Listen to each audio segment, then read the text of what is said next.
Assalamualaikum warahmatullahi wabarakatuh. Nama saya Fatimah Hana binti Mazlan, nombor matrik 03 DPR 19F2119.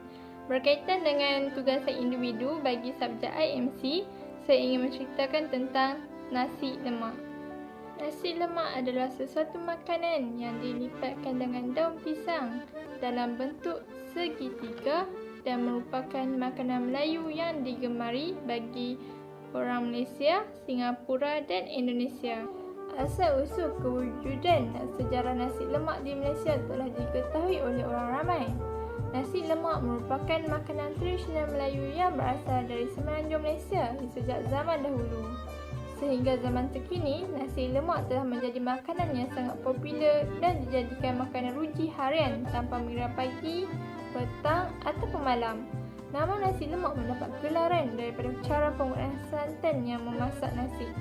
Santan khususnya merupakan bahan masakan yang sering digunakan oleh masyarakat Melayu tradisional. Oleh itu, sejarah nasi lemak dikaitkan dengan penggunaan santan dalam nasi yang membuatkan rasa nasi itu berlemak. Asal-usul sejarah nasi lemak adalah berasal dari tanah semenanjung Malaysia.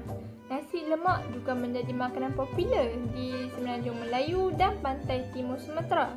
Terdapat satu kisah yang tidak dipastikan sama ada ianya sahih atau tidak, iaitu pada era Kesultanan Melaka ada sepasang ibu dan anak bernama Mak Kuntum dan Seri. Suami Mak Kuntum telah lama terkorban dalam pertempuran menentang musuh di Selat Melaka. Oleh yang sedemikian, Mak Kuntum terpaksa bekerja mengambil upah mengurut untuk menyara kehidupan sendiri dan anaknya. Mak Kuntum sentiasa keluar pada setiap awal pagi untuk mencari pelanggan. Seri terpaksa tinggal seorang diri di rumah untuk menjalankan kerja seperti memasak, mengemas rumah dan sebagainya. Pada suatu hari, Seri sudah timbul rasa jemu dengan nasi dan lauk pauk kerana masak dengan cara yang sama. Oleh sebab itu, Seri mula memikirkan cara lain untuk memasak nasi supaya terdapat kelainan pada rasa nasi tersebut. Mula-mula rasa masukkan sedikit lengkuas ke dalam nasi yang sedang dimasak. Selepas itu, Seri mencampurkan selai daun pandan untuk menyerikan lagi nasi tersebut supaya dapat membangkitkan lagi selera. Pada waktu tengah hari, semasa Mak Kuntum pulang ke rumah, Seri menghidangkan nasi ciptaannya itu kepada ibunya. Mak Kuntum berasa terpanjang melihatkan nasi yang tidak pernah dilihat sepanjang hayatnya. Lalu Mak Kuntum pun bertanya, "Apa kau masak ni, Seri?" Jawab Seri, "Nasi lemak." Seri jawab dengan berulang kali. Mak Kuntum bertanyakan lagi kepada Seri. Seri menjawab dengan jawapan yang sama, "Nasi lemak. Nasi lemak, nasi lemak." Sejak hari itu, nasi tersebut dikenal sebagai nasi lemak. Nasi lemak pernah disebutkan dalam satu catatan sejarah pada tahun 1909 oleh Sir Richard Olaf Winstead. Dalam catatan buku beliau bertajuk The Circumstances of Malay Life. Yang pasti, ketika beliau menulis tentang pengalaman beliau tentang makanan yang ada dalam masyarakat Melayu ini, bererti bahawa ia sudah lama berakar umbi sejak dulu lagi. Nasi lemak ini asalnya dibuat sebagai salah satu daripada makanan pagi bagi orang Melayu zaman dahulu.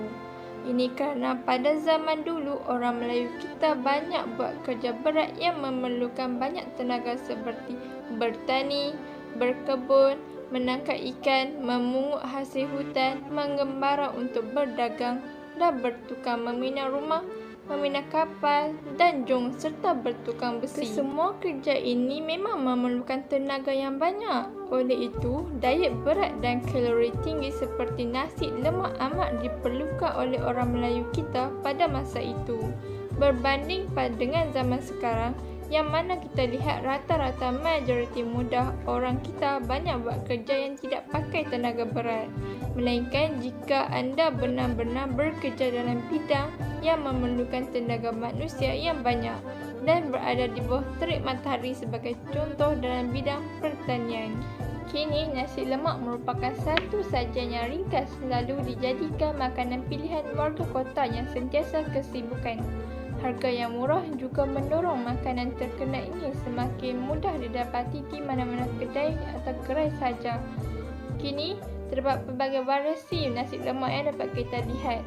Antaranya ialah nasi lemak ayam, nasi lemak udang, nasi lemak sotong, nasi lemak kerang dan pelbagai lagi. Nasi lemak sememangnya adalah makanan tradisional yang merupakan kegemaran ramai individu, terutamanya masyarakat kita. Ia selalu diambil pada waktu pagi, namun disebabkan ianya terlalu popular, ia kini kian dijual pada setiap waktu, tak kira pagi, malam ataupun petang. Nasi lemak bukan sekadar makanan semata-mata, malah ia dikira sebagai lambang perpaduan orang ramai kerana ia seoleh-oleh telah sebati dengan masyarakat berbilang kaum di negara ini.